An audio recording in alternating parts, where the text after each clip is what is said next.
Hey everyone, this is Ted from Your Six Studios. Today in this video I'm going to show you how to clear the Google search bar history on your Android phone. So we can just tap the G, then go to your profile in the top right. Then we can go to history right here, search history. So you can see my search history for this. And I think this also just includes anything connected to your Google account. So if you're doing this on your computer too or searching in a different area, you can go to delete. Delete today. Delete 24 hours. Delete all time. So let's just go to delete today. Actually, this is December 15th, so I don't think this includes my computer at all. But you can see some search histories on there. But that's how you can delete it. And then you can go to auto delete if you want to turn that on.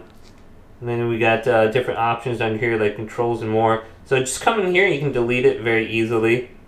And then you should be good to go. Hopefully this video did indeed help you out. Did leave it a big thumbs up.